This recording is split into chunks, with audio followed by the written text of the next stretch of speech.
Hello tout le monde, c'est Charles. Coucou tout le monde, c'est Ava.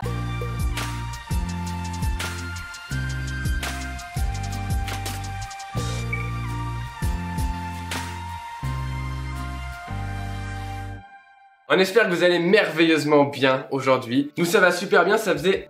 J'ai trop envie de le dire. Vas-y, Ça dis-le. fait beaucoup trop longtemps qu'on a envie de faire cette recette parce qu'on l'a déjà goûté, parce qu'on a fait que de le voir dans un fameux livre. Parce et que c'est ça me genre, gratte la jambe de ouf. aujourd'hui, on va vous faire... On peut faire un truc beaucoup plus long. Le noisette de Cyril Lignac. On vous met une image juste là. Sur moi. Bon, en tout cas, ça c'est une recette chocolat, géant du Jura, noisette, le Pour truc ceux mais... qui ne savent pas ce que c'est le géant du Jura, est-ce que tu peux nous expliquer? Ah mais tout à fait. Merci. Alors, le géant du Jura, c'est un mélange chocolat au lait, noisette, sucre glace. On mixe tout ensemble et ça fait du géant du Jura.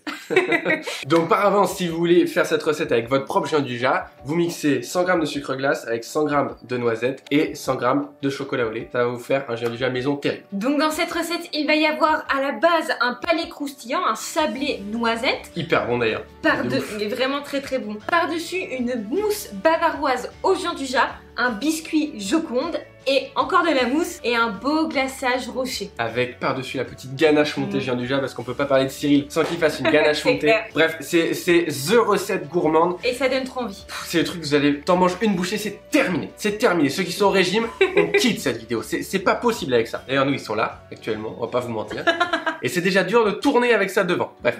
On va donc commencer tout de suite par la ganache montée. Comme vous savez déjà, il faut qu'elle repose au réfrigérateur avant de pouvoir la pocher. Of course. Si l'idée de cette recette vous plaît, abonnez-vous dès maintenant. Comme ça, on en fera d'autres. Sinon, on n'en fera plus jamais d'autres. Au revoir, on passe à la recette. On commence par hydrater les feuilles de gélatine dans de l'eau bien froide pendant environ 10 minutes. À côté de ça, on vient mettre dans une casserole notre crème et notre glucose et on porte le tout à ébullition. Une fois que c'est à ébullition, on vient verser la crème en 3 fois sur le géant du Jura préalablement fondu. Et on crée une émulsion en faisant des petits cercles au centre du cul de poule.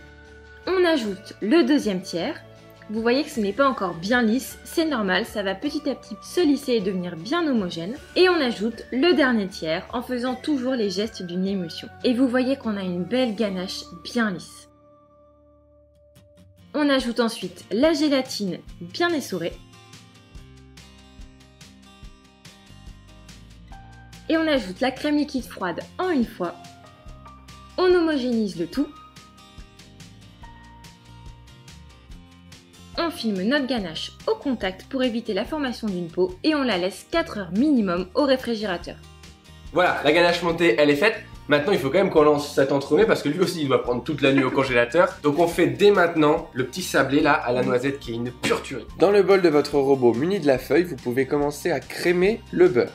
En attendant, vous mélangez les deux poudres, poudre de noisette et sucre glace. Et vous allez le verser dans ce beurre crémé. On attend que le mélange s'homogénéise un petit peu.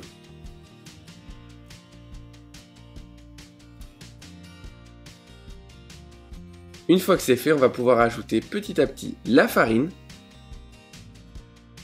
Et notre sablé va très vite s'homogénéiser. On essaye de ne pas trop travailler la farine. Une fois que notre pâton est prêt, on va le disposer entre deux feuilles de papier sulfurisé et l'étaler sur environ 3 mm d'épaisseur. Une fois bien étalé, on va le disposer pendant 15 minutes au congélateur. Puis, une fois qu'il est bien froid, on va venir, à l'aide d'un emporte-pièce dont on vous mettra les dimensions en description, venir emporte-piécer des jolis petits rectangles. Si comme nous la pâte est un peu trop froide, vous pouvez facilement vous aider de votre rouleau à pâtisserie. On récupère un beau rectangle et on le dépose soit sur une feuille de papier sulfurisé, soit sur un sile-pain comme nous. On va le mettre en cuisson pendant environ 15 à 20 minutes à 165 degrés. Une fois qu'ils sont cuits et encore tout chauds, on réemporte pièce parce que le biscuit s'est un petit peu étalé. Surtout si cette vidéo vous plaît déjà, vous pouvez directement mettre un pouce bleu en l'air, ça nous fera super plaisir. Et puis, je suis sûre que Cyril aussi sera content. Bien sûr, votre mère sera très contente également. Mais ça n'a rien à voir avec Cyril. Le sablé noisette, ça sent juste beaucoup trop bon. Beaucoup trop. Ça embaume l'appartement, on est trop content. Maintenant, on va pouvoir lancer le biscuit Joconde. Dans le bol du robot muni du fouet, on va venir mélanger le sucre glace, la poudre d'amande et les œufs entiers. Et on va fouetter le mélange jusqu'à ce qu'il double de volume. Pendant ce temps, on va faire fondre le beurre dans une casserole. Et on va d'un autre côté monter les blancs d'œufs en neige, en ajoutant le sucre semoule en 2 fois dans la préparation.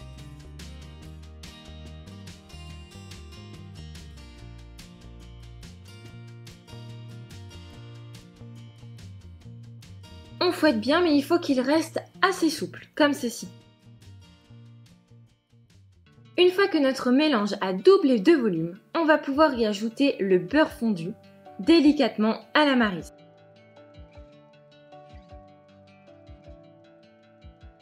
On ajoute la farine tamisée, toujours à la maryse pour ne pas faire retomber tout l'air qu'on a mis à l'intérieur de notre préparation.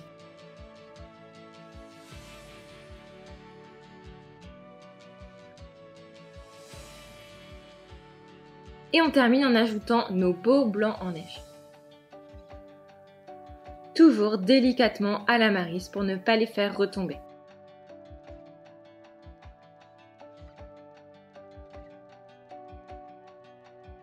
Une fois qu'on a une belle préparation bien lisse et homogène, on va pouvoir verser le tout sur une plaque à génoise préalablement graissée et on va l'étaler sur environ 1 cm d'épaisseur. On met le tout en cuisson pendant 7 minutes à 210 degrés. On enlève immédiatement notre plaque à génoise sortie du four pour que le biscuit ne continue pas de cuire et on vient emporte-piécer avec les mêmes emporte-pièces que le sablé noisette.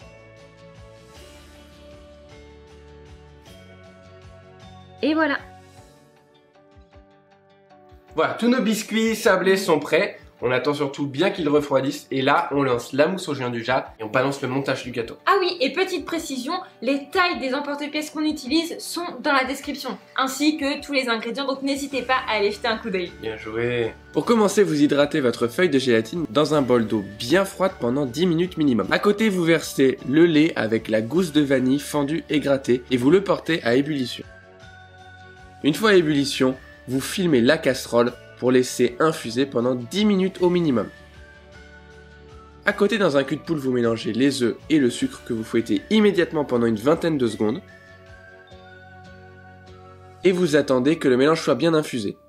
Une fois qu'il l'est, vous versez entièrement en le passant à travers un tamis pour récupérer la gousse et vous fouettez pour homogénéiser. Vous remettez le tout dans la casserole que vous allez faire chauffer sur feu doux à moyen pour la monter jusqu'à 83-84 degrés. C'est ce qu'on appelle une cuisson à la nappe. Vous versez ensuite votre crème anglaise sur le géant du Jap préalablement fondu en 2 ou 3 fois, le tout en émulsionnant en faisant des petits cercles au centre du cul de poule pour homogénéiser le tout. On dépose notre gélatine bien essorée à l'intérieur, on continue notre mélange. On a donc actuellement une base de crémeux au géant du Jap. À côté de ça, on va monter de la crème liquide en chantilly. Et une fois qu'on a une belle texture de mousse à raser, on va l'incorporer un premier tiers au fouet. Puis le reste à la maryse en faisant bien attention de ne pas la faire retomber. Vous voyez qu'elle est très peu montée, elle est ce qu'on appelle montée mousseuse. C'est très important. Ça donnera une structure très légère à notre bavaroise. Voilà, une fois qu'elle est complètement incorporée, on va pouvoir monter notre entremets. On commence par mettre le sablé noisette dans le fond. Alors vous pouvez, s'il ne rentre pas, limer légèrement à l'aide d'une râpe à fromage ou d'une microplane. On vient ensuite mettre une bonne couche de bavaroise géant du Jap, notre biscuit Joconde, et on recouvre de bavaroise géant du Jap à hauteur. Et on place le tout une nuit au congélateur. Ah, on a bien dormi. Je n'ai pas prévu qu'on allait jouer ce moment, donc elle était pas prête. Bon, en tout cas, nos entremets là, c'est bon. C'est du béton. Ils sont prêts. On peut les démouler. Et juste derrière, on va fabriquer ce glaçage particulier, glaçage rocher, qu'on va utiliser environ à 40 degrés. Et là, ça va devenir tellement yummy. C'est parti. On vient mélanger le chocolat au lait préalablement fondu avec l'huile de pépins de raisin ou huile de tournesol, une huile neutre en tout cas. Et on ajoute les amandes concassées.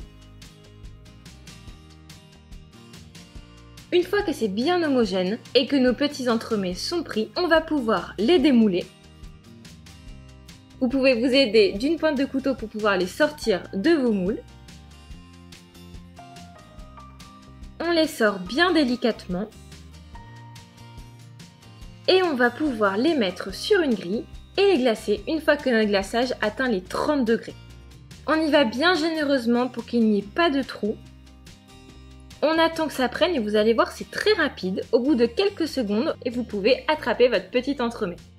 Maintenant, vous allez monter tranquillement votre ganache bien reposée dans le bol du robot muni du fouet. Vous augmentez tout petit à petit la vitesse sans jamais être trop rapide, et on va la monter cette fois-ci au bec d'oiseau.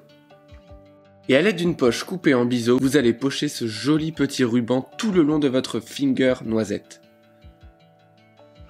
Et vous déposez quelques petits éclats de feuilles d'or pour terminer le gâteau. Waouh!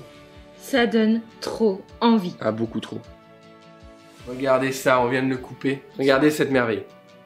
Regardez, non, je parlais de ça. Ça sent juste beaucoup trop bon. Oh là là là là là là. Il est hyper beau, je trouve qu'il est très ressemblant à celui de Cyril Lignac. N'hésitez pas à nous dire en commentaire s'il y ressemble. On vous remet les deux photos. Est-ce que ça ressemble à celui de Cyril Lignac? Vous avez vraiment le droit de dire non, hein, en vrai. Pas de pression. On vous croira pas, c'est tout.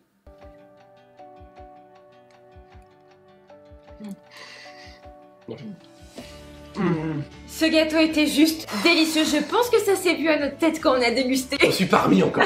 C'est la folie ce truc. Honnêtement, c'est hyper onctueux. Il y a le croustillant du petit sablé, le moelleux du biscuit Joconde et c'est frais parce que le voilà. craquant de la coque. Le qui est craquant impressionnant. de la coque et les petites noisettes comme ça, c'est vraiment dingue. C'est très bon. Ah, mais c'est beaucoup trop bon. Ça, c'est une arme de destruction massive, comme j'aime appeler les gâteaux que j'adore. Donc, vous le refaites si vous le souhaitez. Vous le refaites. Mais c'est trop bon ce truc. Vous donnez ça à vos enfants au goûter, ils sont ouf. Non, franchement, Vous très donnez bon. ça à vous, vous êtes comme des. C'est trop bon. Franchement, c'est un dessert parfait, bien équilibré. Malgré le fait que ce soit au géant du jas, c'est pas trop sucré et ça, je trouve ça vraiment plutôt étonnant.